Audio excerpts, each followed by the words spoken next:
এ শহর বড় অচেনা, কেউ বোঝে না তাকে হায়। তারের সামনে এই তো আমার সামনে এই ভাইটা হয়তো শিলিগুড়ি যাচ্ছে, শিলিগুড়ি যাচ্ছে, কারণ অনেক দূর দূর এই রোডটা দিয়ে ট্যুর করা হয়। শিলিগুড়ি দার্জিলিং যারা যাও তারা NH-34-এর ওপর দিয়ে, আমাদের বেথুয়া ডহরি শহরের ওপর দিয়ে আর কি। তো এটাই হলো যে বেথুয়া ডহরি টোল প্লাজার। হ্যালো দোস্ত, welcome to my YouTube channel. আমি মাঝেই চলে এসেছি নতুন একটা ধামাকাদার ব্লগ ভিডিও। কাল রাতে আমি একটা বিয়ে নামিয়ে দিয়েছিলাম নাগাদি পার করে, তো সেই বিয়েটা এখন সকালবেলাতে ওরা বউ নিয়ে কলকাতায় চলে যাবে। তো আমি বাড়ির থেকে বেরোলাম কলকাতায় বউটাকে নামিয়ে দিয়ে আসার জন্য। তো চলো যাওয়া যাক, ভিডিওটা দেখতে থাকো, ধামাকাদার একটা ব্লগ ভিডিও হতে চলেছে। এটাই হলো আমাদের চিচুড়িয়া টু বেথুয়া ডহরি রোড।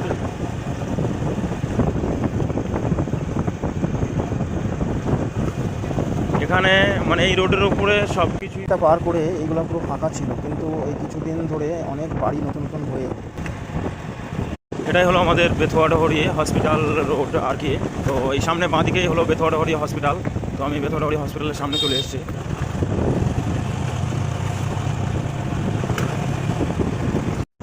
বাঁ দিকে ঢুকে গেলে বেথুয়া ডহরি হসপিটালের ভিতরে চলে যাবে, আর আমি সোজা NH-34 ধরবো। তো সামনে রেলগেট আছে, রেলগেট পড়েনি, তো বেরিয়ে যাওয়া যাক।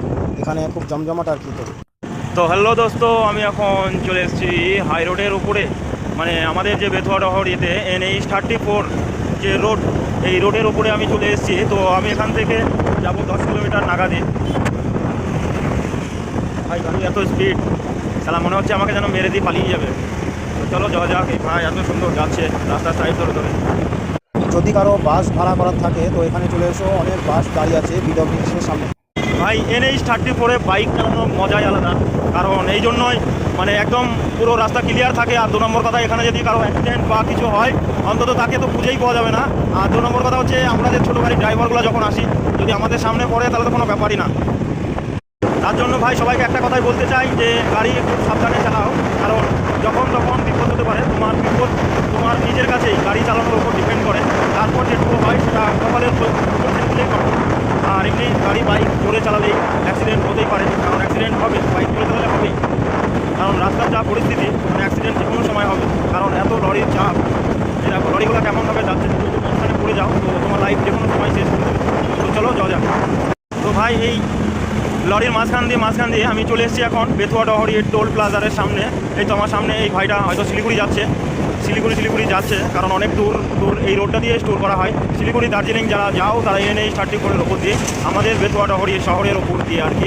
তো এটাই হলো যে বেথুয়া ডহরি টোল প্লাজার। এখানে কে এসছো অবশ্যই কমেন্ট করে বলে দিও। ভাই টোল প্লাজারটা পার করে এখান থেকে কিছুটা সিঙ্গেল রোড।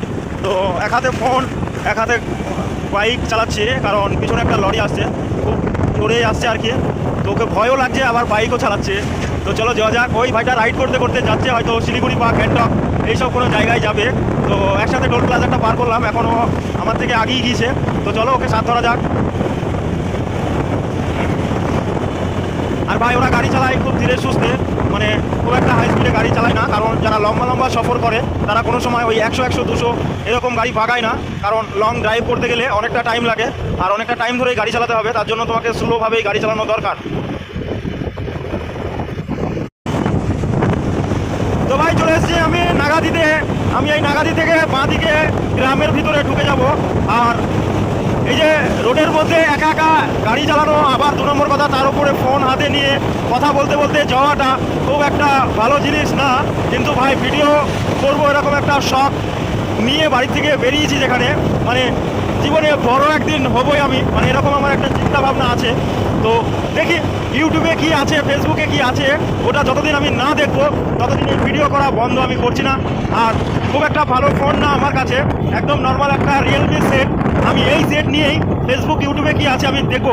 তো চলো বেশি কথা না বলে, যারা ভিডিওটা এখনো পর্যন্ত দেখছো তো অবশ্যই লাইকটা করে দিও, আর আমার ফেসবুক পেজে নতুন হলে অবশ্যই ফলো করে দিও।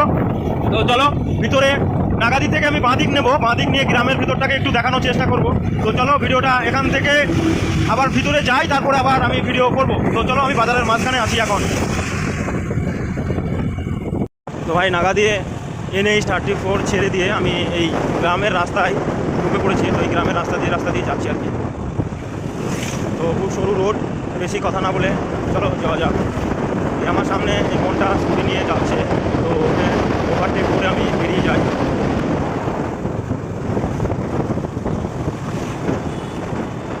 দোস্ত সামনে ফাঁকা মাঠ, মানে ফাঁকা মাঠ, তাও রাতের বেলাতে একা একাই আমাকে যেতে হয়, কারণ জ্বর মতো সাথে আর কেউ থাকে না, আমি একাই বাড়ির দিকে যাই। তো চলো যাওয়া যাক। এই ব্যাগটা দেখলে খুব হাসি পাই,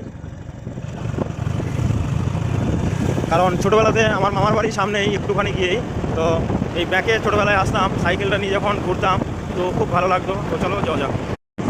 তো ভাই আমি এখন এখানে যেটা বেগে বলে আর কি, তো এই বেগে গ্রামের ফাঁকা মাঠের মাঝখানে। তো এখানকার দৃশ্যটা দেখলে ভাই ভয়েই হাত ফেল করবে, এইগুলা দিয়ে রাতের বেলায় যাওয়াটা কতটা কষ্ট। তো আমাকে রোজ মানে 2-1 দিন পর পরই এখান থেকে রাতের বেলায় বাড়ি যেতে হয় একা একা। তো একদম পুরো ফাঁকা মাঠ, আর এটা খুব ভয়ঙ্কর একটা জায়গা, কারণ এই যে বাঁশতলাটা আছে পুরো একদম অন্ধকার। এই যে এই গ্রামের ভিতরগুলো রাতের বেলায় মনে হয় যেন এরা সন্ধ্যা 6টার সময় সব শুয়ে পড়ে, কারণ রাস্তাতে আর কেউ থাকে না। এই জন্যই থাকে না, হয়তো এলাকা ভালো না, কারণ এখানের অনেক খারাপ রিপোর্ট আগে শুনেছিলাম। তো এখন আমি যাওয়া আসা করি, কোনো দিন দেখিনি কিছু। তো চলো যাওয়া যাক সামনে গাড়ি মালিকের বাড়ি পর্যন্ত। ভিডিও করতে করতে আমি আর একটা মাঠ পেয়ে গিয়েছি। এই মাঠটাও খুব বড় সড়ো ফাঁকা মাঠ। তো এখানে সামনে একটা ব্রিজ আছে, ওই যে ব্রিজটা দেখা যাচ্ছে, ওখানে অনেক বিকেলের দিকে বাড়ি ফেরার সময় দেখি যে অনেক ছেলে মেয়ে আছে, ওরা ভাই সাইকেল নিয়ে কী করে বেড়াচ্ছে।